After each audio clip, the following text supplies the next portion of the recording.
Prime time show ਦਾ ਪਹਿਲਾ ਭਾਗ ਲੈ ਕੇ ਮੈਂ ਹਾਜ਼ਰ ਹੋ ਗਿਆ ਜੀ। ਮੇਰੇ ਨਾਲ ਹਰ ਰੋਜ਼ ਦੀ ਤਰ੍ਹਾਂ ਪ੍ਰੋਫੈਸਰ ਜਗੀਰ ਸਿੰਘ ਕਾਲੋਂ ਵੀ ਆ ਗਏ ਨੇ ਜੀ, ਤੇ ਅਸੀਂ ਕੁਝ ਗੱਲਾਂ ਬਾਤਾਂ ਤੁਹਾਡੇ ਨਾਲ ਕਰਾਂਗੇ ਔਰ ਕੋਸ਼ਿਸ਼ ਕਰਾਂਗੇ ਕਿ ਸੁਸ਼ੀਲ ਦਸਾਂਝ ਹੋਰਾਂ ਨੂੰ ਇੱਕ ਬ੍ਰੇਕ ਲੈ ਕੇ ਆਪਾਂ ਨਾਲ ਹੀ ਜੋੜ ਸਕੀਏ, ਕਿਉਂਕਿ ਸਮਾਜ ਥੋੜ੍ਹਾ ਜਿਹਾ, ਕਿਉਂਕਿ ਘੱਲੂਘਾਰਾ ਦਿਵਸ ਜਿਹੜਾ ਜਾਂ ਘੱਲੂਘਾਰਾ ਹਫ਼ਤਾ ਸ਼ੁਰੂ ਹੋ ਗਿਆ, ਤੇ ਮੇਰੇ ਨਾਲ ਥੋੜ੍ਹੀ ਦੇਰ ਪਹਿਲਾਂ ਡਾਕਟਰ ਗੁਰਨਾਮ ਕੌਰ ਹਰੀ ਉਹਦੇ ਸੰਬੰਧ 'ਚ ਗੱਲ ਕਰਕੇ ਗਏ ਨੇ ਔਰ ਸਾਡਾ ਇਹ ਸ਼ੋਅ ਥੋੜ੍ਹਾ ਜਿਹਾ ਅੱਜ ਦਾ ਦਿਨ ਲੇਟ ਚੱਲ ਰਿਹਾ, ਤੇ ਅਸੀਂ ਕੋਸ਼ਿਸ਼ ਕਰਾਂਗੇ ਕਿ ਸੁਸ਼ੀਲ ਹੋਰਾਂ ਨੂੰ ਇਸੇ ਸ਼ੋਅ ਦੇ ਵਿੱਚ ਆਪਣੇ ਨਾਲ ਹੀ ਜੋੜ ਦਈਏ। ਸੋ ਸਭ ਤੋਂ ਪਹਿਲਾਂ ਤਾਂ ਸਵਾਗਤ ਕਰ ਲੈਂਦੇ ਹਾਂ ਕਾਲੋਂ ਸਾਹਿਬ ਦਾ। ਪ੍ਰੋਫੈਸਰ ਸਾਹਿਬ ਸਤਿ ਸ਼੍ਰੀ ਅਕਾਲ ਤੇ ਤੁਹਾਡਾ ਬਹੁਤ ਬਹੁਤ ਸਵਾਗਤ ਜੀ। ਬਹੁਤ ਮਿਹਰਬਾਨੀ ਗਿੱਲ ਸਾਹਿਬ। ਪ੍ਰੋਫੈਸਰ ਸਾਹਿਬ, ਸਭ ਤੋਂ ਪਹਿਲਾਂ ਤਾਂ ਅੱਜ ਗੱਲ ਕਰਨ ਵਾਲੀ ਤੇ ਇਹੀ ਆ ਕਿ 1984 ਦੇ ਜਦੋਂ ਇਹ ਦਿਨ ਆਉਂਦੇ ਨੇ, ਤੇ ਇੱਕ ਦਿਨ ਆਉਂਦੇ ਨੇ ਜਦੋਂ ਦਸੰਬਰ ਦੇ ਸਾਹਿਬਜ਼ਾਦਿਆਂ ਦੀ ਸ਼ਹੀਦੀ ਦੇ, ਉੱਦਾਂ ਤੇ ਸਿੱਖ ਕੌਮ ਦੇ ਉੱਤੇ ਅਨੇਕਾਂ ਹੀ ਮਾੜੇ ਚੰਗੇ ਸਮੇਂ ਆਏ, ਬਹੁਤ ਜ਼ਿਆਦਾ ਯੁੱਧ, ਬਹੁਤ ਕੁਝ ਹੁੰਦਾ ਰਿਹਾ। ਘੱਲੂਘਾਰੇ ਇੱਕ ਨਹੀਂ ਦੋ ਨਹੀਂ ਤੇ ਤੀਜਾ ਘੱਲੂਘਾਰਾ ਹੁਣ ਇਹਨੂੰ ਕਹਿੰਦੇ ਅਸੀਂ। ਤੇ ਇਹ ਦਿਨਾਂ ਦੇ ਵਿੱਚ ਆ ਕੇ ਤੇ ਇੱਕ ਵਾਰੀ ਸਭ ਨੂੰ ਸੋਚਣ ਲਈ ਮਜਬੂਰ ਹੋਣਾ ਪੈਂਦਾ ਕਿ ਇਹ ਜਿਹੜਾ ਹੋਇਆ ਸਾਡੇ ਨਾਲ, ਇਹਦੇ ਪਿੱਛੇ ਕੀ ਕਾਰਨ ਹੈ ਤੇ ਇਹਦੇ ਅਸੀਂ ਕੀ ਸਬਕ ਸਿੱਖੇ ਨੇ, ਸਾਡੀ ਕੌਮ ਨੇ ਤੋਂ ਕੀ ਸਿੱਖਿਆ, ਤੇ ਅੱਗੇ ਚੱਲ ਕੇ ਇਹੋ ਜਿਹਾ ਕੋਈ ਭਾਣਾ ਦੁਬਾਰਾ ਨਾ ਵਾਪਰ ਸਕੇ, ਉਹਦੇ ਲਈ ਅਸੀਂ ਕੀ ਪੇਸ਼ਬੰਦੀ ਕੀਤੀ ਆ। ਇਹਦੇ ਦੁਆਲੇ ਮੈਂ ਤੁਹਾਡੇ ਨਾਲ ਥੋੜ੍ਹੀ ਜਿਹੀ ਤੁਹਾਡੀ ਜਾਣਕਾਰੀ ਤੁਹਾਡੇ ਕੋਲ ਲੈਣਾ ਚਾਹਾਂਗਾ ਆਪਣੇ ਦਰਸ਼ਕਾਂ ਦੇ ਵਾਸਤੇ। ਸਭ ਤੋਂ ਪਹਿਲਾਂ ਤਾਂ ਇਹ ਜਿਹੜੇ ਦਿਨ ਨੇ ਬੜੇ ਇੱਕ ਕਿਸਮ ਦੇ ਦੁਖਦਾਈ ਦਿਨ ਨੇ ਕਿ ਕਿਸੇ ਨੇ ਇਹ ਕਿਆਸ ਵੀ ਨਹੀਂ ਸੀ ਕੀਤਾ ਕਿ ਕੋਈ ਕੀ ਬਾਹਰ ਦਾ ਵਿਅਕਤੀ ਨਹੀਂ, ਸਾਡੇ ਆਪਣੇ ਮੁਲਕ ਦੀ ਫੌਜ, ਆਪਣੇ ਮੁਲਕ ਦੀ ਪੁਲਿਸ, ਆਪਣੇ ਮੁਲਕ ਦੇ ਹਾਕਮ, ਦਰਬਾਰ ਸਾਹਿਬ ਵਰਗੀ ਜਿਹੜੀ ਸਾਡੀ ਸਿੱਖਾਂ ਦੀ ਇੱਕ ਇੰਝ ਕਹਿ ਲਓ ਕਿ ਰੂਹ ਹੈ, ਉਹਦੇ ਉੱਤੇ ਇਸ ਤਰ੍ਹਾਂ ਦਾ ਹਮਲਾ ਸੰਭਵ ਹੈ। ਉਹਦੇ ਕਾਰਨ ਕੁਝ ਵੀ ਰਹੇ ਹੋਣ, ਉਹਦੇ ਲਈ ਬਹੁਤ ਕੁਝ ਬਾਅਦ 'ਚ ਹੁਣ ਤੱਕ ਲਿਖਿਆ ਪੜ੍ਹਿਆ ਜਾ ਚੁੱਕਾ, ਬੜੇ ਵਿਦਵਾਨਾਂ ਦੇ ਉੱਤੇ ਵਿਚਾਰ ਆ ਚੁੱਕੇ ਆ ਕਿ ਇਹਨੂੰ ਇਸ ਤਰ੍ਹਾਂ ਸੰਭਾਲ ਲੈਣਾ ਚਾਹੀਦਾ ਸੀ, ਇਸ ਤਰ੍ਹਾਂ ਕਰ ਲੈਣਾ ਚਾਹੀਦਾ ਸੀਗਾ। ਪਰ ਕਿਤੇ ਨਾ ਕਿਤੇ ਲੱਗਦਾ ਕਿ ਸਟੇਟ ਨੇ ਨਿਸ਼ਚਾ ਹੀ ਕੀਤਾ ਸੀ ਕਿ ਇੱਕ ਵਾਰੀ ਇਹ ਪੂਰੀ ਦੀ ਪੂਰੀ ਕੌਮ ਨੂੰ ਝੁਕਾਉਣ ਲਈ ਇਹ ਕੰਮ ਕਰਨਾ ਹੀ ਪਵੇਗਾ। ਇਹ ਜਿਹੜੇ ਦਿਨ ਆ ਜੀ, ਜੂਨ ਦਾ ਪਹਿਲਾ ਹਫ਼ਤਾ, ਇਹ ਵਾਕਿਆ ਹੀ ਨਾ ਕੇਵਲ ਸਿੱਖ ਕੌਮ ਲਈ, ਸਿੱਖਾਂ ਲਈ, ਬਲਕਿ ਜਿਹੜੇ ਵੀ ਇਨਸਾਫ ਪਸੰਦ ਲੋਕ ਨੇ, ਮਨੁੱਖੀ ਦਰਦ ਜਿਨ੍ਹਾਂ ਦੇ ਹਿਰਦੇ ਵਿੱਚ ਹੈ, ਉਹਨਾਂ ਸਾਰਿਆਂ ਲਈ ਇਹ ਬੜੇ ਹਿਰਦੇ ਵੇਦਕ ਦਿਨ ਨੇ। ਜਿੱਥੋਂ ਤੱਕ ਅਕਾਲ ਤਖਤ ਤੇ ਜਾਂ ਹਰਿਮੰਦਰ ਸਾਹਿਬ ਤੇ ਹਮਲੇ ਦਾ ਸਵਾਲ ਆ, ਇਹ ਮੈਂ ਨਿੱਜੀ ਤੌਰ ਤੇ ਮਹਿਸੂਸ ਕਰਦਾ ਹਾਂ ਬਈ ਇਹ ਕਦੀ ਵੀ ਕਿਸੇ ਨੇ ਕਿਆਸ ਨਹੀਂ ਸੀ ਕੀਤਾ। ਕੋਈ ਇਸ ਗੱਲ ਨੂੰ ਮੰਨਣ ਨੂੰ ਤਿਆਰ ਹੀ ਨਹੀਂ ਸੀਗਾ ਕਿ ਆਪਣੇ ਭਾਰਤ ਦੇਸ਼ ਦੀ ਜਿਹੜੀ ਫੌਜ ਹੈਗੀ ਆ, ਉਹ ਇਸ ਤਰੀਕੇ ਨਾਲ ਇਸ ਸਿੱਖਾਂ ਦੇ ਤੀਰਥ ਸਥਾਨ ਦੇ ਉੱਤੇ, ਪਵਿੱਤਰ ਸਥਾਨ ਦੇ ਉੱਤੇ ਕੋਈ ਇਸ ਕਿਸਮ ਦਾ ਜਿਹੜਾ ਫੌਜ ਦਾ ਹਮਲਾ ਤਾਂ ਕੀ, ਉਸ ਤਰ੍ਹਾਂ ਵੀ ਕੋਈ ਵੀ ਹਮਲਾ ਜਿਹੜਾ ਹੈਗਾ ਉਹ ਕਿਆਸ ਨਹੀਂ ਕਰਦਾ ਸੀਗਾ ਕੋਈ ਵੀ। ਮੈਂ ਨਿੱਜੀ ਤੌਰ ਤੇ ਤਾਂ ਬਿਲਕੁਲ ਹੀ ਨਹੀਂ ਇਹ ਕਰਦਾ ਸੀਗਾ ਕਿ ਇਸ ਕਿਸਮ ਦੀ ਗੱਲ ਜਿਹੜੀ ਆ ਉਹ ਹੋ ਸਕਦੀ ਆ, ਮੇਰੀ ਕਲਪਨਾ ਤੋਂ ਇਹ ਬਾਹਰ ਸੀ। ਔਰ ਉਹਨਾਂ ਦਿਨਾਂ ਦੇ ਵਿੱਚ ਤੁਸੀਂ ਵੀ ਕਿਉਂਕਿ ਪੰਜਾਬ 'ਚ ਸੀਗੇ, ਮੈਂ ਵੀ ਪੰਜਾਬ 'ਚ ਸੀਗਾ, ਤੇ ਨਵੇਂ ਜਿਹੜੇ ਵਰਤਾਰੇ ਆ ਉਹ ਦੇਖਣ ਨੂੰ ਮਿਲੇ। ਅਸੀਂ ਕਰਫਿਊ ਦੀ ਗੱਲ ਜਿਹੜੀ ਆ ਉਹ ਸੁਣਦੇ ਹੁੰਦੇ ਸੀਗੇ ਕਿ ਰੋਲਟ ਐਕਟ ਦੇ ਵੇਲੇ ਲੱਗ ਗਿਆ, ਜਦੋਂ ਜਲਿਆਂਵਾਲਾ ਬਾਗ ਸੀਗਾ ਉਦੋਂ ਕਰਫਿਊ ਲੱਗ ਗਿਆ। ਤੇ ਕਰਫਿਊ ਦਾ ਜਿਹੜਾ ਵਰਤਾਰਾ ਆ ਉਹ ਪੰਜਾਬ ਦੇ ਵਿੱਚ ਇਹਨਾਂ ਘਟਨਾਵਾਂ ਦੇ ਸੰਦਰਭ ਵਿੱਚ ਹੀ ਆਉਂਦਾ ਆ। ਜਿਹੜੀ ਗੱਲ ਆ ਕਿ ਹਮਲਾ ਅਵਾਇਡ ਕੀਤਾ ਜਾ ਸਕਦਾ ਸੀ ਕਿ ਨਹੀਂ ਕੀਤਾ ਜਾ ਸਕਦਾ ਸੀਗਾ, ਇਹ ਹੁਣ ਬੀਤੇ ਦੀ ਗੱਲ ਹੈਗੀ ਆ। ਇਹਦੇ ਤੇ ਵਿਚਾਰ ਵਟਾਂਦਰੇ ਜਿਹੜੇ ਆ, ਵੱਖਰੇ ਵੱਖਰੇ ਵਿਦਵਾਨਾਂ ਦੇ, ਵੱਖਰੇ ਵੱਖਰੇ ਸਿਆਣੇ ਬੰਦਿਆਂ ਦੀ ਵੱਖਰੀ ਵੱਖਰੀ ਰਾਏ ਆ। ਔਰ ਜਿਹੜੀ ਬਹੁਤੀ ਰਾਏ ਆ ਉਹ ਇਹੀ ਆ ਭਈ ਇਸ ਪਵਿੱਤਰ ਮੁਕੱਦਸ ਸਥਾਨ ਦੇ ਉੱਤੇ ਹਮਲਾ ਕਰਨਾ ਜਿਹੜਾ ਉਹ ਬੜੀ ਵੱਡੀ ਗਲਤੀ ਸੀਗੀ। ਔਰ ਜਿਹੜੇ ਵੀ ਪ੍ਰਧਾਨ ਮੰਤਰੀ ਉਸ ਵੇਲੇ ਦੀ ਇੰਦਰਾ ਗਾਂਧੀ ਦੇ ਸਲਾਹਕਾਰ ਸੀਗੇ, ਜਿਨ੍ਹਾਂ ਨੇ ਇਹ ਸਲਾਹ ਦਿੱਤੀ ਵੀ ਜ਼ਰੂਰ ਹਮਲਾ ਹੀ ਕੀਤਾ ਜਾਵੇ, ਹੋਰ ਕੋਈ ਬਦਲ ਜਿਹੜਾ ਹੈਗਾ ਉਹ ਨਾ ਵਰਤਿਆ ਜਾਵੇ। ਤੇ ਇਸ ਸਬੰਧ ਦੇ ਵਿੱਚ ਤੁਹਾਨੂੰ ਪਤਾ ਹੈ ਵੀ ਇੱਕ ਜਿਹੜਾ ਆਰਮੀ ਦਾ ਜਰਨੈਲ ਆ ਉਹਨੇ ਨਾ ਵੀ ਕਰ ਦਿੱਤੀ ਸੀਗੀ ਜੀ ਕਿ ਬਈ ਮੈਂ ਨਹੀਂ ਇਹ ਕਰ ਸਕਦਾ, ਮਤਲਬ ਬਈ ਇੱਕ ਧਾਰਮਿਕ ਸਥਾਨ ਦੇ ਉੱਤੇ ਮੈਂ ਹਮਲਾ ਨਹੀਂ ਕਰ ਸਕਦਾ। ਤੇ ਜਿਨ੍ਹਾਂ ਨੇ ਸਲਾਹ ਦਿੱਤੀ ਆ ਉਹਨਾਂ ਨੇ ਪਤਾ ਨਹੀਂ ਕੀ ਕੀ ਸਮਝਾਇਆ ਹੋਊਗਾ, ਪਰ ਮੈਂ ਸਮਝਣਾ, ਮੈਂ ਨਿੱਜੀ ਤੌਰ ਤੇ ਵੀ ਸਮਝਦਾ ਹਾਂ ਕਿ ਕਿਸੇ ਵੀ ਧਰਮ ਦੇ ਧਾਰਮਿਕ ਸਥਾਨ ਦੇ ਉੱਤੇ ਆਰਮੀ ਦਾ ਹਮਲਾ ਕਰਨਾ ਜਾਂ ਉਸ ਸਥਾਨ ਦੀ ਭਾਵੇਂ ਕਿਸੇ ਵੀ ਧਰਮ ਦਾ ਹੋਵੇ ਉਹਦੀ ਜਿਹੜੀ ਬੇਹੁਰਮਤੀ ਕਰਨੀ ਆ, ਉਹਦੇ ਨਾਲ ਜਿਹੜੀ ਉਸ ਧਰਮ ਦੀ ਧਰਮ ਦੇ ਲੋਕ ਆ ਉਹਨਾਂ ਦੀ ਆਸਥਾ ਕਿਉਂਕਿ ਇੰਨੀ ਜ਼ਿਆਦਾ ਹੁੰਦੀ ਆ, ਉੱਥੇ ਕੋਈ ਦਲੀਲ ਇਸ ਕਿਸਮ ਦੀ ਨਹੀਂ ਚੱਲਦੀ ਭਈ ਜੀ ਐਸ ਕਰਕੇ ਕੀਤਾ ਗਿਆ, ਆਹ ਕਾਰਨ ਸੀਗਾ। ਉੱਥੇ ਸਿੰਪਲ ਇਹ ਗੱਲ ਹੁੰਦੀ ਹੈਗੀ ਆ ਕਿ ਸਾਡਾ ਜਿਹੜਾ ਮੁਕੱਦਸ ਸਥਾਨ ਹੈਗਾ, ਸਾਡਾ ਜਿਹੜਾ ਪਵਿੱਤਰ ਸਥਾਨ ਹੈਗਾ, ਉਹਦੇ ਤੇ ਹਮਲਾ ਕਿਉਂ ਕੀਤਾ ਗਿਆ। ਹੁਣ ਕਈ ਇਹ ਵੀ ਰਾਏ ਦਿੰਦੇ ਆ ਭਈ ਜੀ ਬਿਜਲੀ ਪਾਣੀ ਬੰਦ ਕਰ ਦਿੰਦੇ, ਕੁਛ ਵੀ ਕਰ ਦਿੰਦੇ, ਪਰ ਹੁਣ ਇਹ ਗਿੱਲ ਸਾਹਿਬ ਬੀਤੇ ਦੀਆਂ ਗੱਲਾਂ ਆ, ਹੁਣ ਇਹਨਾਂ ਦੇ ਉੱਤੇ ਕੋਈ ਨਹੀਂ। ਬੀਤੇ ਦੇ ਇਤਿਹਾਸ ਤੋਂ ਪ੍ਰੋਫੈਸਰ ਸਾਹਿਬ ਹਮੇਸ਼ਾ ਹੀ ਕੌਮਾਂ ਜਿਹੜੀਆਂ ਉਹ ਸਬਕ ਸਿੱਖ ਕੇ ਅੱਗੇ ਵਧਦੀਆਂ। ਜੇ ਮੈਂ ਤੁਹਾਡੇ ਕੋਲੋਂ ਦੂਜਾ ਸਵਾਲ ਇਹ ਕਰਾਂ, ਉਸ ਤੋਂ ਪਹਿਲਾਂ ਮੈਂ ਹੋਰ ਸਵਾਲ ਮੇਰੇ ਜ਼ਿਹਨ 'ਚ ਚੱਲ ਰਹੇ ਨੇ। ਇੱਕ ਤਾਂ ਮੇਰੇ ਜ਼ਿਹਨ 'ਚ ਇਹ ਸਵਾਲ ਚੱਲ ਰਿਹਾ, ਹੁਣੇ ਮੈਂ ਪਹਿਲਾਂ ਵੀ ਜਿਹੜੇ ਮੇਰੇ ਨਾਲ ਬੈਠੇ ਸੀਗੇ ਡਾਕਟਰ ਗੁਰਨਾਮ ਕੌਰ, ਉਹਨਾਂ ਨੂੰ ਵੀ ਇਹ ਗੱਲ ਪੁੱਛੀ ਸੀਗੀ ਕਿ ਜਿਹੜੀ ਸਿੱਖ ਕੌਮ ਹੈ ਇਹ ਗੁਰੂ ਸਾਹਿਬ ਦਾ ਜਿਹੜਾ ਸਿਧਾਂਤ ਦਿੱਤਾ ਹੋਇਆ, ਜਿਹੜੀ ਫਿਲਾਸਫੀ, ਜਿਹੜਾ ਦਰਸ਼ਨ ਹੈ, ਜਿਹੜਾ ਗੁਰੂ ਗ੍ਰੰਥ ਸਾਹਿਬ 'ਚ ਦਰਜ ਹੈ, ਜਿਹਨੂੰ ਮੰਨਦੇ ਹਾਂ ਅਸੀਂ ਸਾਰੇ ਜਾਣੇ, ਉਹਦੇ ਵਿੱਚ ਸਰਬੱਤ ਦੇ ਭਲੇ ਦੀ ਗੱਲ ਕਰਨ ਵਾਲੀ ਕੌਮ ਹੈ। ਸਾਡੇ ਗੁਰਦੁਆਰਿਆਂ ਦੇ 4 ਦਰ ਨੇ ਕਿ ਸਾਰੇ ਲੋਕ ਇੱਥੇ ਆ ਸਕਦੇ ਆ, ਕੋਈ ਊਚ ਨਹੀਂ ਨੀਚ ਨਹੀਂ। ਤੇ ਨਾਲ ਦੀ ਨਾਲ ਜਿਹੜੀਆਂ ਡੈਮੋਕ੍ਰੈਟਿਕ ਵੈਲਿਊ ਨੇ ਹੁਣ ਦੇ ਸਮੇਂ ਦੀਆਂ, ਉਹ ਤੇ ਸਿੱਖੀ ਦੇ ਜਨਮ ਦੇ ਵੇਲੇ ਤੋਂ ਹੀ ਪਈਆਂ ਨੇ, ਜਿਹਦੇ ਵਿੱਚ ਪੰਜਾਂ ਪਿਆਰਿਆਂ ਵਾਲਾ ਸਿਧਾਂਤ ਆ ਕਿ ਪੰਚਾਇਤੀ ਹੁਕਮਨਾਮਾ ਭਾਵੇਂ ਉਹ ਗੁਰੂ ਵੀ ਹੋਵੇ ਉਹਨੂੰ ਵੀ ਕੀਤਾ ਜਾ ਸਕਦਾ ਜੇ 5 ਸਿੰਘ ਇਕੱਠੇ ਹੋ ਕੇ ਕਰ ਲੈਂਦੇ ਆ। ਤੇ ਫਿਰ ਇਹ ਸਾਰਾ ਜਿਹੜਾ ਸੀਗਾ ਡੈਮੋਕ੍ਰੈਟਿਕ ਅੰਦੋਲਨ, ਬੜੇ ਧੱਕੇ ਹੋਏ ਪੰਜਾਬ ਨਾਲ, ਵਿੱਚ ਕੋਈ ਦੋ ਰਾਵਾਂ ਨਹੀਂ, ਬੜੀਆਂ ਧਾਰਨਾਵਾਂ ਪੀੜ੍ਹੀਆਂ ਹੋਈਆਂ ਬੈਠੀਆਂ ਨੇ ਲੋਕਾਂ ਦੇ ਮਨਾਂ 'ਚ ਕਿ ਸਾਡੇ ਨਾਲ ਕੀ ਕੀ ਹੁੰਦਾ ਰਿਹਾ।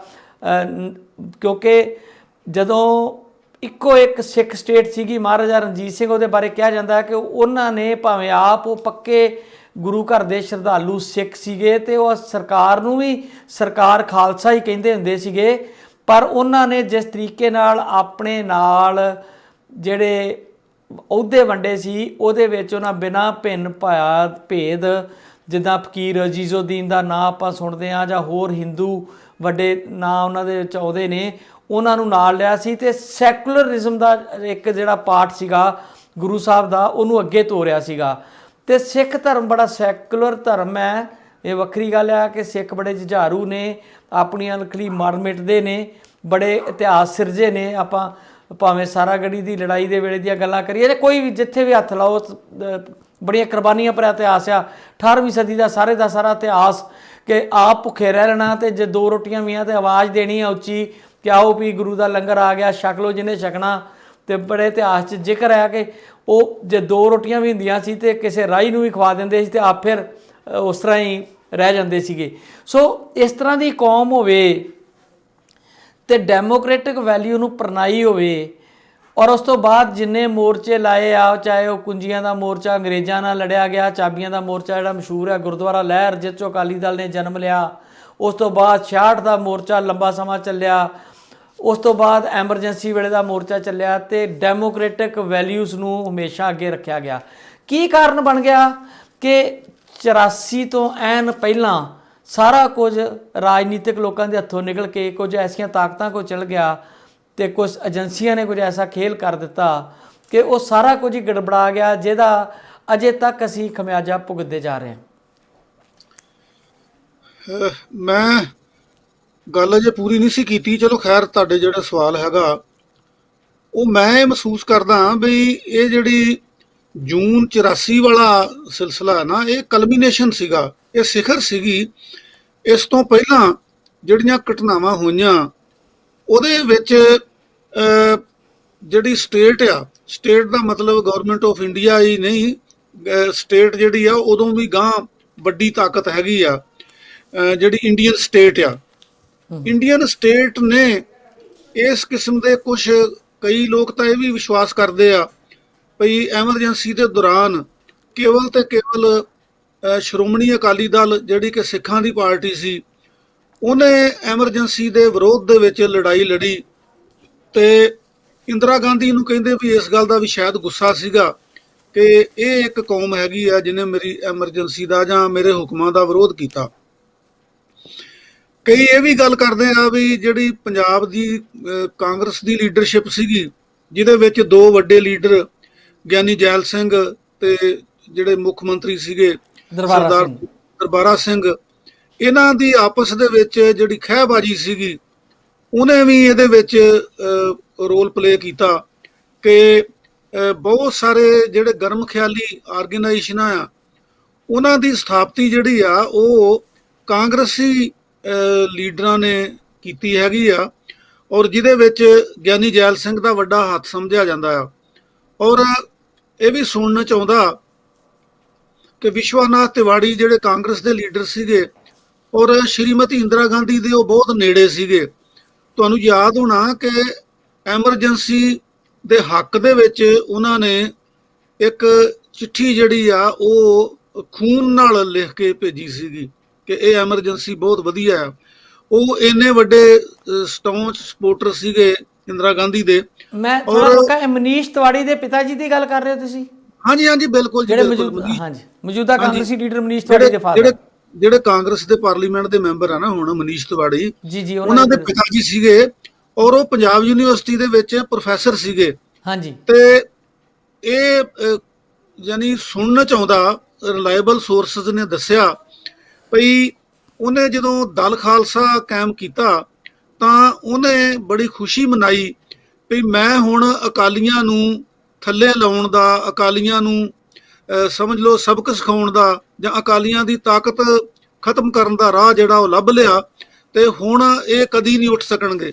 ਸੋ ਕਹਿਣ ਦਾ ਮਤਲਬ ਇਹ ਆ ਕਿ ਕਾਂਗਰਸ ਦੇ ਨਾ ਕੇਵਲ ਉਸ ਸਮੇਂ ਦੀ ਪ੍ਰਧਾਨ ਮੰਤਰੀ ਜਾਂ ਸਟੇਟ ਜਾਂ ਏਜੰਸੀਆਂ ਹੀ ਨਹੀਂ, ਪੰਜਾਬ ਦੇ ਦੋ ਵੱਡੇ ਕਾਂਗਰਸੀ ਲੀਡਰ ਉਹ ਵੀ ਜਿਹੜੇ ਕੋਇਨਸੀਡੈਂਸਲੀ ਸਿੱਖ ਸੀਗੇ, ਸਿੱਖਾਂ ਦੇ ਘਰ ਪੈਦਾ ਹੋਏ ਸੀਗੇ, ਉਹਨਾਂ ਨੇ ਵੀ ਇਹਦੇ ਵਿੱਚ ਬੜਾ ਰੋਲ ਪਲੇ ਕੀਤਾ। ਔਰ ਉਸ ਤੋਂ ਗਾਂਹ ਜਿਹੜਾ ਗਿੱਲ ਸਾਹਿਬ ਸਿਲਸਿਲਾ ਆ ਉਹ ਵਿਗੜਦਾ ਇਸ ਹੱਦ ਤੱਕ ਪਹੁੰਚ ਗਿਆ ਕਿ ਇਹ ਜਿਹੜੀ ਘਟਨਾ ਹੈਗੀ ਆ ਜੂਨ ਵਾਲੀ ਇਹ ਵਾਪਰੀ। ਔਰ ਅੱਜ ਤੱਕ ਇਹਦੇ ਤੇ ਵਿਚਾਰਾਂ ਹੁੰਦੀਆਂ ਆ ਕਿ ਬਈ ਇਹਨੂੰ ਕਿਵੇਂ ਅਵਾਇਡ ਕੀਤਾ ਜਾ ਸਕਦਾ ਸੀਗਾ, ਇਹਦੇ 'ਚ ਕੌਣ ਜ਼ਿੰਮੇਵਾਰ ਸੀਗਾ, ਕੌਣ ਦੋਸ਼ੀ ਸੀਗਾ। ਇਹ ਅਜੇ ਤੱਕ ਵੀ ਕੋਈ ਜਿਹੜਾ ਸਪਸ਼ਟ ਗੱਲ ਜਿਹੜੀ ਆ ਉਹ ਸਾਹਮਣੇ ਨਹੀਂ ਆ ਸਕੀ। ਕਈ ਇਹ ਵੀ ਕਹਿੰਦੇ ਆ ਬਈ ਕਿਉਂਕਿ ਸ਼ਬੇਕ ਸਿੰਘ ਜਿਹੜੇ ਆ ਉਹਨਾਂ ਨੂੰ ਉਹ ਮੁਕਤੀ ਬਹਿਨੀ ਦੇ ਵਿੱਚ ਬੜਾ ਵੱਡਾ ਰੋਲ ਪਲੇ ਕੀਤਾ ਸੀ ਉਹਨਾਂ ਨੇ, ਜਦੋਂ ਬੰਗਲਾਦੇਸ਼ ਤੁਹਾਨੂੰ ਪਤਾ ਵੀ ਉਹਦੇ ਭਾਰਤ ਨੇ ਹੀ ਸਥਾਪਿਤ ਕੀਤਾ ਸੀਗਾ। ਹਾਂਜੀ ਹਾਂਜੀ, ਮੁਕਤੀ ਬਹਿਨੀ ਤਾਂ ਉਹਦਾ ਨਾਂ ਹੀ ਸੀਗਾ। ਔਰ ਸ਼ਬੇਕ ਸਿੰਘ ਜਿਹੜੇ ਆ ਉਹ ਮੁਕਤੀ ਬਹਿਨੀ ਦੇ ਸ਼ਾਹ ਬੇਗ ਬਣ ਕੇ ਲੜਦੇ ਰਹੇ, ਮਤਲਬ ਈਸਟ ਪਾਕਿਸਤਾਨ ਨਾਲ ਜਾਂ ਪਾਕਿਸਤਾਨ ਦੀ ਫੌਜ ਨਾਲ। ਉਹਨਾਂ ਨੂੰ ਕਹਿੰਦੇ ਵੀ ਬੇਇੱਜ਼ਤ ਕੀਤਾ ਗਿਆ ਸੀਗਾ, ਉਹਨਾਂ ਦਾ ਜਿਹੜਾ ਮਾਣ ਤਾਣ ਆ ਉਹ ਕਰਨ ਦੀ ਬਜਾਏ ਉਹਨਾਂ ਨੂੰ ਜਲੀਲ ਕੀਤਾ ਗਿਆ। ਉਹਨਾਂ ਦੇ ਮਨ ਦੇ ਵਿੱਚ ਵੀ ਇਹ ਜਿਹੜੀ ਆ ਸਟੇਟ ਦੇ ਖਿਲਾਫ ਗੁੱਸਾ ਸੀਗਾ। ਸੋ ਇਸ ਤਰੀਕੇ ਨਾਲ ਜਿਹੜੀ ਲੀਡਰਸ਼ਿਪ ਹੈਗੀ ਆ 1983 ਦੇ ਵਿੱਚ ਮੋਰਚਾ ਜਿਹੜਾ ਲੱਗਿਆ ਸੀਗਾ ਆਪਣੇ ਹਰਚੰਦ ਸਿੰਘ ਲੌਂਗੋਵਾਲ ਹੋਰਾਂ ਦੀ ਅਗਵਾਈ ਦੇ ਵਿੱਚ, ਜਿਹੜਾ ਕਿ ਸ਼ੁਰੂ ਹੋਇਆ ਸੀਗਾ ਧਰਮਯੁੱਧ ਮੋਰਚਾ ਜਿਹਨੂੰ ਨਾਂ ਦਿੱਤਾ ਗਿਆ ਸੀਗਾ। ਧਰਮਯੁੱਧ ਮੋਰਚਾ ਤੋਂ ਬਾਅਦ ਚ ਸ਼ੁਰੂ ਹੋਇਆ ਨਾ ਜਿਹੜਾ ਕਪੂਰੀ ਵਾਲਾ ਸੀਗਾ ਨਾ 1982 ਤੋਂ 82 ਚ ਲੱਗਿਆ ਸੀ ਮੇਰੇ ਖਿਆਲ ਜੀ। ਹਾਂਜੀ ਹਾਂ, 82 ਚ ਲੱਗਿਆ ਨਾ। ਤੇ ਉਹ ਮੋਰਚਾ ਦਾ ਸੀਗਾ ਪੰਜਾਬ ਦੇ ਪਾਣੀ ਦੀ ਰਾਖੀ ਦਾ ਜਿਹੜਾ ਉਹ ਮੋਰਚਾ ਸੀਗਾ। ਉਹਦੇ ਵਿੱਚ CPIM ਜਿਹੜੀ ਆ ਉਹ ਵੀ ਸ਼ਾਮਲ ਸੀਗੀ। ਉਹਦੇ ਵਿੱਚ ਜਿਹੜੀ ਕਾਂਗਰਸ ਆ ਉਹ ਵੀ ਸ਼ਾਮਲ ਸੀਗੀ ਕਿ ਬਈ ਇਹ ਪਾਣੀ ਜਿਹੜਾ ਉਹ ਨਹੀਂ ਜਾਣ ਦਿੱਤਾ ਜਾਣਾ ਚਾਹੀਦਾ।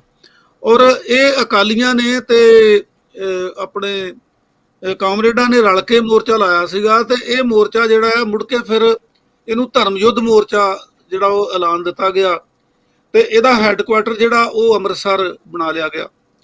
ਸੋ ਕਾਮਰੇਡ ਉਦੋਂ ਫਿਰ ਵਿੱਚੋਂ ਲਾਂਭੇ ਹੋ ਗਏ।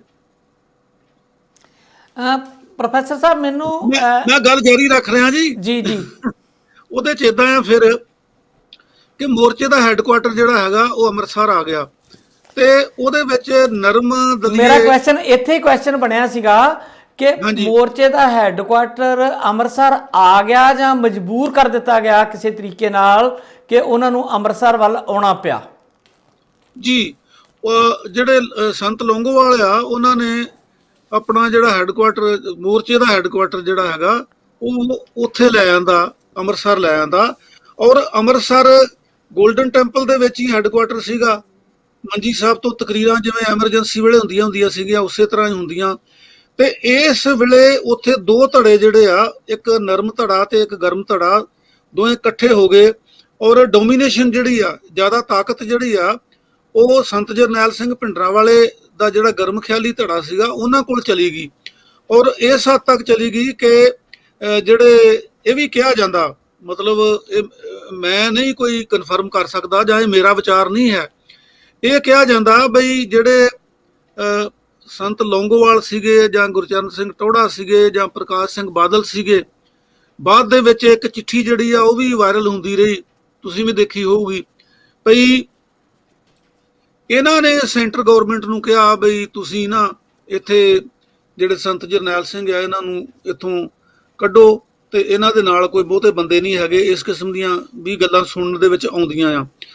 ਇਹ ਇਤਿਹਾਸ ਦਾ ਇੱਕ ਐਸਾ ਵਰਕਾ ਆ, ਇੱਕ ਇਤਿਹਾਸ ਦਾ ਐਸਾ ਚੈਪਟਰ ਆ ਕਿ ਜਿਹਦੇ ਤੇ ਖੋਜਾਂ ਹੁੰਦੀਆਂ ਰਹਿਣਗੀਆਂ, ਦੋਸ਼ੀਆਂ ਦੀਆਂ ਗੱਲਾਂ ਹੁੰਦੀਆਂ ਰਹਿਣਗੀਆਂ, ਪਰੰਤੂ ਇਹਦੇ ਨਾਲ ਇੱਕ ਐਸਾ ਕੰਡਾ ਜਿਹੜਾ ਹੈਗਾ ਉਹ ਸਿੱਖ ਕੌਮ ਦੇ ਪਿੰਡੇ ਵਿੱਚ ਚੋਭ ਦਿੱਤਾ ਗਿਆ, ਜਿਹਦੀ ਜਿਹੜੀ ਚੁਭਣ ਆ ਉਹ ਕਦੇ ਵੀ ਮੱਠੀ ਨਹੀਂ ਪੈਣੀ, ਮੱਠੀ ਨਹੀਂ ਪੈ ਸਕਦੀ। ਜਿੱਦਾਂ ਅੰਗਰੇਜ਼ਾਂ ਨੇ ਕੀਤਾ 1947 ਚ ਕਿ ਇੱਕ ਦੇਸ਼ ਦੇ ਦੋ ਹਿੱਸੇ ਕਰ ਦਿੱਤੇ, ਤੇ ਉਹ ਜਿਹੜੀ ਪੰਜਾਬੀਆਂ ਦੇ ਔਰ ਬੰਗਾਲੀਆਂ ਦੇ ਮਨ ਦੇ ਵਿੱਚ ਅਜੇ ਵੀ ਗੱਲ ਰੜਕਦੀ ਆ ਕਿ ਸਾਡੇ ਨਾਲ ਜ਼ਿਆਦਤੀ ਕੀਤੀ ਗਈ ਆ। ਇਸੇ ਤਰ੍ਹਾਂ ਜਿਹੜੀ 1984 ਵਾਲਾ ਇਹ ਕਾਂਡ ਹੈਗਾ, ਇਹਦੇ ਕਾਰਨ ਲੱਭਣੇ, ਦੋਸ਼ੀ ਲੱਭਣੇ, ਇਹ ਇਤਿਹਾਸਕਾਰ ਕੋਸ਼ਿਸ਼ ਕਰ ਰਹੇ ਆ, ਕਿਸੇ ਦਾ ਕੋਈ ਵਿਚਾਰ ਆ, ਕਿਸੇ ਦਾ ਕੋਈ ਵਿਚਾਰ ਆ, ਪਰ ਇੱਕ ਗੱਲ ਪੱਕੀ ਆ ਭਈ ਇਹਨੇ ਸਿੱਖ ਕੌਮ ਦੇ ਵਿੱਚ ਉਹ ਕੰਡਾ ਜਿਹੜਾ ਹੈਗਾ ਉਹ ਪੱਕਾ ਧਰ ਦਿੱਤਾ, ਜਿੱਦਾਂ ਸੇਹ ਦਾ ਤਕਲਾ ਕਿਤੇ ਗੱਡਿਆ ਜਾਂਦਾ ਆ, ਤੇ ਇੱਕ ਬੇਗਾਨਗੀ ਦੀ ਭਾਵਨਾ ਜਿਹੜੀ ਹੈਗੀ ਆ ਉਹ ਵੀ ਪੈਦਾ ਕਰ ਦਿੱਤੀ, ਜਿਹੜੀ ਕਿ ਅਜੇ ਤੱਕ ਵੀ ਕਾਇਮ ਆ। ਔਰ ਮੇਰਾ ਖਿਆਲ ਆ ਵੀ ਇਹ ਕੋਈ ਵੀ ਇਨਸਾਫ ਪਸੰਦ ਬੰਦਾ ਜਿਹੜਾ ਜਮਹੂਰੀ ਅਧਿਕਾਰਾਂ ਵਾਲਾ, ਉਹ ਇਹ ਮਹਿਸੂਸ ਕਰੇਗਾ ਭਈ ਕਿਸੇ ਵੀ ਮੁਕੱਦਸ ਥਾਂ ਦੇ ਉੱਤੇ, ਜਿੱਦਾਂ ਮੈਂ ਪਹਿਲਾਂ ਕਿਹਾ, ਕੇਵਲ ਅਕਾਲ ਤਖਤ ਜਾਂ ਹਰਿਮੰਦਰ ਸਾਹਿਬ ਦੀ ਗੱਲ ਨਹੀਂ ਹੈ, ਕਿਸੇ ਵੀ ਧਰਮ ਦੇ ਧਾਰਮਿਕ ਸਥਾਨ ਦੇ ਉੱਤੇ ਜਿਹੜਾ ਇਸ ਤਰੀਕੇ ਨਾਲ ਹਮਲਾ ਕਰਨਾ ਆ, ਉਹਦਾ ਲਾਭ ਕਦੀ ਨਹੀਂ ਹੋਇਆ, ਉਹਦਾ ਨੁਕਸਾਨ ਹੀ ਹੁੰਦਾ ਹੈ। ਗਿੱਲ ਸਾਹਿਬ ਬਿਲਕੁਲ ਤੁਸੀਂ ਠੀਕ ਕਿਹਾ। ਤੁਸੀਂ ਪ੍ਰੋਫੈਸਰ ਸਾਹਿਬ 2-3 ਵਾਰੀ ਕਿਹਾ ਕਿ ਕੰਡਾ ਚੋਪ ਦਿੱਤਾ ਗਿਆ ਕਿ ਨਸ਼ਤਰ ਦੀ ਤਰ੍ਹਾਂ, ਇੱਕ ਬਿਲਕੁਲ ਠੀਕ ਆ। ਜਿਹੜਾ ਕੋਈ ਬਹੁਤ ਲਿਬਰਲ ਸਿੱਖ ਵੀ ਆ, ਉਹ ਵੀ ਜਦੋਂ ਇਹਦੇ ਬਾਰੇ ਵਿਚਾਰ ਚਰਚਾ ਕਰਦਾ ਤੇ ਉਹਦੇ ਮਨ 'ਚ ਇਹ ਗੱਲ ਜ਼ਰੂਰ ਆਉਂਦੀ ਆ ਕਿ ਜਿਹੜਾ ਇਹਨੂੰ ਹੈਂਡਲ ਜਿਸ ਤਰੀਕੇ ਨਾਲ ਕੀਤਾ ਗਿਆ, ਘੱਟੋ ਘੱਟ ਜੇਕਰ ਮੰਨ ਲਿਆ ਜਾਵੇ ਕਿ ਸਾਰਾ ਕਸੂਰਵਾਰ ਉਸ ਸਮੇਂ ਦੀ ਅਕਾਲੀ ਲੀਡਰਸ਼ਿਪ ਜਾਂ ਭਿੰਡਰਾਂਵਾਲੇ ਦੇ ਪੈਰੋਕਾਰ ਵੀ ਹੋਣਗੇ, ਪਰ ਜਿਹੜਾ ਤਰੀਕਾਕਾਰ ਅਪਣਾਇਆ ਗਿਆ ਉਹ ਨਾ ਮਾਫ ਕਰਨ ਯੋਗ ਇੱਕ ਜੁਰਮ ਸੀਗਾ ਜਿਹਦਾ ਅਸੀਂ ਅਜੇ ਤੱਕ ਖਮਿਆਜਾ ਭੁਗਤ ਰਹੇ ਹਾਂ। ਜਿਹੜਾ 84 ਹੋਇਆ ਪ੍ਰੋਫੈਸਰ ਸਾਹਿਬ, ਉਹਨੇ ਨਾ ਸਿਰਫ ਪੰਜਾਬੀਆਂ ਦੇ ਜਿਹੜਾ ਭਾਈਚਾਰਾ ਸੀਗਾ ਉਹਨੂੰ ਤੋੜਿਆ, ਨਫ਼ਰਤ ਦੀ ਦੀਵਾਰ ਸਿਰਜੀ, ਸਗੋਂ ਸਿੱਖ ਧਰਮ ਦੇ ਜਿਹੜੇ ਅਨੁਯਾਈ ਨੇ, ਜਿਹੜੇ ਸਿੱਖ ਹੀ ਨੇ, ਉਹਨਾਂ ਵਿੱਚ ਵੀ ਇੱਕ ਦੁਬਿਧਾ ਪੈਦਾ ਕਰ ਦਿੱਤੀ। ਦੋ ਤਰ੍ਹਾਂ ਅਸੀਂ ਵੰਡੇ ਗਏ, ਕੁਝ ਲੋਕ ਉਹਨੂੰ ਸਹੀ ਠਹਿਰਾ ਰਹੇ ਨੇ ਤੇ ਕੁਝ ਲੋਕ ਅਜੇ ਵੀ ਉਹਦੇ ਤੋਂ ਕਈ ਤਰ੍ਹਾਂ ਦੇ ਕਿੰਤੂ ਪਰੰਤੂ ਕਰਦੇ ਨੇ ਕਿ ਇਹਦੇ ਵਿੱਚ ਕੌਣ ਕਸੂਰਵਾਰ ਸੀ। ਯਾਨੀ ਕਿ ਵਿਦਨ ਕੌਮ ਵੀ ਇੱਕ ਵੰਡੀ ਇੱਕ ਲਕੀਰ ਜਿਹੜੀ ਆ ਉਹ ਕਿਤੇ ਨਜ਼ਰ ਆਉਂਦੀ ਆ। ਇਹਦਾ ਦੇਖੋ ਜੀ, ਖਮਿਆਜਾ ਨਾ ਕੇਵਲ ਪੰਜਾਬੀਆਂ ਨੂੰ, ਨਾ ਕੇਵਲ ਦੇਸ਼ ਨੂੰ, ਅੰਤਰਰਾਸ਼ਟਰੀ ਪੱਧਰ ਤੇ ਵੀ ਭੁਗਤਣਾ ਪਿਆ। ਪਹਿਲੀ ਗੱਲ ਤਾਂ ਤੁਸੀਂ ਦੇਖੋ ਕਿ ਇੰਦਰਾ ਗਾਂਧੀ ਦੀ ਜਿਹੜੀ ਹੱਤਿਆ ਆ, ਉਹਦਾ ਸਿੱਧਾ ਸੰਬੰਧ ਇਸ ਕਾਂਡ ਨਾਲ ਜੁੜਦਾ ਆ। ਦੇਸ਼ ਦੀ ਪ੍ਰਧਾਨ ਮੰਤਰੀ ਜਿਹੜੀ ਆ ਉਹ ਇਸ ਆਪਣੀ ਕਾਰਕਰਦਗੀ ਬਾਰੇ ਆਪਣੀ ਜਾਨ ਉਹਨੂੰ ਗਵਾਉਣੀ ਪਈ। ਫਿਰ ਦੇਸ਼ ਦੇ ਵਿੱਚ, ਪੰਜਾਬ ਦੇ ਵਿੱਚ ਖਾਸ ਕਰਕੇ ਉਸ ਤੋਂ ਬਾਅਦ ਜਿਹੜਾ ਸ਼ੁਰੂ ਹੋਇਆ ਦੌਰ, ਉਹਦੇ 'ਚ ਲਗਭਗ 25,000 ਮਨੁੱਖ ਦੀਆਂ ਜਾਨਾਂ ਜਿਹੜੀਆਂ ਆ ਉਹ ਗਈਆਂ ਆ, ਜਿਹਦੀ ਸਿੱਧੇ ਜ਼ਿੰਮੇਵਾਰੀ ਜਿਹੜੀ ਆ ਉਹ ਲਗਭਗ ਇਸ ਕਾਂਡ ਦੇ ਉੱਤੇ ਆਉਂਦੀ ਹੈਗੀ ਆ। ਉਸ ਤੋਂ ਬਾਅਦ ਜਿਹੜਾ 84 ਵਾਲਾ ਦਿੱਲੀ ਸਿੱਖ ਕਤਲੇਆਮ ਹੋਇਆ, ਉਹਦਾ ਵੀ ਸਿੱਧਾ ਸੰਬੰਧ ਇਸ ਨਾਲ ਹੀ ਜੁੜਦਾ ਹੈਗਾ, ਕਿਉਂਕਿ ਉਦੋਂ ਸਾਰੇ ਭਾਰਤ ਦੇ ਵਿੱਚ ਜਿਹੜੀ ਨਫ਼ਰਤ, ਤੁਸੀਂ ਨਫ਼ਰਤ ਦੀ ਦੀਵਾਰ ਖੜੀ ਕਰਨ ਦੀ ਪੰਜਾਬ ਦੇ ਵਿੱਚ ਗੱਲ ਕੀਤੀ ਆ ਹਿੰਦੂਆਂ ਦੇ ਸਿੱਖਾਂ ਦੇ ਵਿੱਚ, ਇਹ ਵੱਖਰੀ ਗੱਲ ਆ ਕਿ ਪੰਜਾਬੀ ਜਿਹੜੇ ਆ ਉਹਨਾਂ ਦੇ ਵਿੱਚ ਕਿਤੇ ਵੀ ਜਿਹੜੇ ਫਿਰਕੂ ਦੰਗੇ ਆ ਉਹ ਨਹੀਂ ਹੋਏ, ਪਰੰਤੂ ਇਸ ਗੱਲ ਤੋਂ ਇਨਕਾਰ ਨਹੀਂ ਕੀਤਾ ਜਾ ਸਕਦਾ ਕਿ ਦੂਰੀਆਂ ਜਿਹੜੀਆਂ ਆ ਦੋਨਾਂ ਹਿੰਦੂਆਂ ਤੇ ਸਿੱਖਾਂ ਦੇ ਵਿੱਚ ਬਹੁਤ ਵਧੀਆਂ।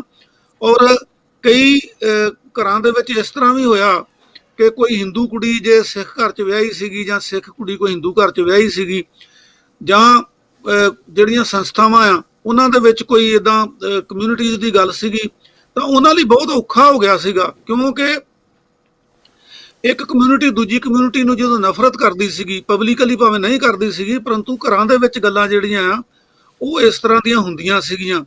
ਸੋ ਮੈਂ ਸਮਝਣਾ ਵੀ ਇਹ ਇੱਕ ਬਹੁਤ ਬੱਜਰ ਗਲਤੀ ਸੀਗੀ ਇੰਡੀਅਨ ਸਟੇਟ ਦੀ, ਜਿਹੜਾ ਇਸ ਤਰੀਕੇ ਨਾਲ ਹੈਂਡਲ ਕੀਤਾ ਗਿਆ, ਔਰ ਉਹਦਾ ਖਮਿਆਜਾ ਭਾਰਤ ਸਰਕਾਰ ਨੂੰ ਹੀ ਨਹੀਂ, ਪੰਜਾਬ ਦੇ ਜਿਹੜੇ ਇਨੋਸੈਂਟ ਲੋਕ, ਜਿਨ੍ਹਾਂ ਦਾ ਕੋਈ ਕਸੂਰ ਨਹੀਂ ਹੈ, ਬੇਕਸੂਰ ਲੋਕ, ਔਰ ਦਿੱਲੀ ਦੇ ਵਿੱਚ ਜਿਹੜੇ ਬੇਕਸੂਰ ਸਿੱਖ ਆ, ਕਾਨਪੁਰ ਦੇ ਵਿੱਚ ਜਿੱਥੇ ਜਿੱਥੇ ਵੀ ਇਸ ਕਿਸਮ ਦੀਆਂ ਗੱਲਾਂ ਹੋਈਆਂ, ਇਸ ਕਾਂਡ ਨੇ ਦੂਰ ਤੱਕ ਅਸਰ ਪਾਇਆ। ਔਰ ਮੈਨੂੰ ਮਹਿਸੂਸ ਹੁੰਦਾ ਬਈ ਇਤਿਹਾਸ ਦੇ ਵਿੱਚ ਇਹਦਾ ਅਜੇ ਵੀ ਅਸਰ ਜਿਹੜਾ ਹੈਗਾ ਉਸੇ ਤਰ੍ਹਾਂ ਹੀ ਬਰਕਰਾਰ ਆ। ਕੌਮ ਦੇ ਵਿੱਚ ਜਿਹੜੇ ਸਿੱਖ ਨਰਮਦਲੀਏ ਸੀਗੇ, ਜਿਹੜੇ ਕੋਈ ਵੱਖਵਾਦੀ ਨਹੀਂ ਸੀਗੇ, ਉਹ ਵੀ ਇਸ ਘਟਨਾ ਤੋਂ ਬਾਅਦ, ਇਸ ਕਾਂਡ ਤੋਂ ਬਾਅਦ ਮਹਿਸੂਸ ਕਰਨ ਲੱਗ ਪਏ ਆ ਭਈ ਸਾਨੂੰ ਬੇਗਾਨੇ ਸਮਝਿਆ ਗਿਆ। ਇਹ ਵੱਖਰੀ ਗੱਲ ਆ ਵੀ ਹੁਣ ਵਾਲਾ ਜਿਹੜਾ ਕਿਸਾਨ ਅੰਦੋਲਨ ਹੈ ਇਹਨੇ ਬਹੁਤ ਸਾਰਾ ਪੋਜ਼ਿਟਿਵ ਵੀ ਅਸਰ ਪਾਇਆ ਹੈਗਾ, ਪਰ ਇਹ ਸਾਡਾ ਕਿਉਂਕਿ ਵਿਸ਼ਾ ਨਹੀਂ ਹੈ।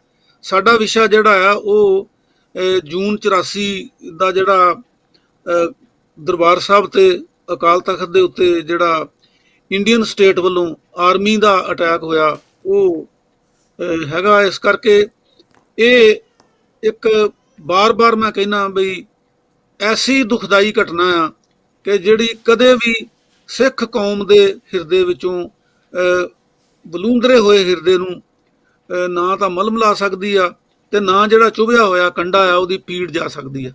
ਬਿਲਕੁਲ ਕਾਨੂੰ ਸਾਹਿਬ, ਔਰ ਪੂਰਾ ਹਫਤਾ ਅਸੀਂ ਇਹ ਜਿਹੜਾ ਘੱਲੂਘਾਰਾ ਹਫਤਾ ਜਿਹੜਾ ਦੁਖਦਾਈ ਪੀਰੀਅਡ ਹੈ ਉਹਨੂੰ ਯਾਦ ਕਰਦੇ ਰਹਿਣਾ ਆ, ਔਰ ਕਾਫੀ ਸਾਰੀਆਂ ਪਰਤਾਂ ਇੱਦਾਂ ਖੁੱਲ੍ਹਦੀਆਂ ਰਹਿਣੀਆਂ ਨੇ। ਤੇ ਇੱਕ ਛੋਟਾ ਜਿਹਾ ਬ੍ਰੇਕ ਲੈ ਕੇ ਜੇ ਤੁਸੀਂ ਇਜਾਜ਼ਤ ਦਿਓ ਤਾਂ ਅਸੀਂ ਸੁਸ਼ੀਲ ਨੂੰ ਵੀ ਨਾਲ ਜੋੜ ਲਈਏ। ਜ਼ਰੂਰ ਜੀ, ਜ਼ਰੂਰ ਜੋੜੋ। ਇੱਕ ਛੋਟਾ ਜਿਹਾ ਬ੍ਰੇਕ ਲੈਂਦੇ ਹਾਂ ਜੀ ਪ੍ਰੋਫੈਸਰ ਸਾਹਿਬ, ਤੇ ਨਾਲ ਫਿਰ ਸੁਸ਼ੀਲ ਨੂੰ ਲੈ ਕੇ ਆਪਾਂ ਰਲ ਮਿਲ ਕੇ ਅਗਲੀਆਂ ਖਬਰਾਂ ਤੇ ਵੀ ਚਰਚਾ ਕਰਦੇ ਹਾਂ ਜੀ। ਮਿਹਰਬਾਨੀ ਜੀ ਦੋਸਤੋ, ਇੱਕ ਬ੍ਰੇਕ ਤੋਂ ਬਾਅਦ ਵਾਪਸ ਆ ਰਹੇ ਹਾਂ। ਸੁਸ਼ੀਲ ਦਸਾਂਝ ਜਿਹਨਾਂ ਨੂੰ ਚੰਡੀਗੜ੍ਹ ਸਟੂਡੀਓ ਤੋਂ ਨਾਲ ਜੋੜਦੇ ਹਾਂ, ਤੇ ਦੁਬਾਰਾ ਆਪਾਂ ਪ੍ਰੋਗਰਾਮ ਦੇ ਵਿੱਚ ਜੁੜਦੇ ਹਾਂ ਜੀ। ਜੋਤੀ ਕੱਟ ਕਰਦੀ ਇਹਨੂੰ।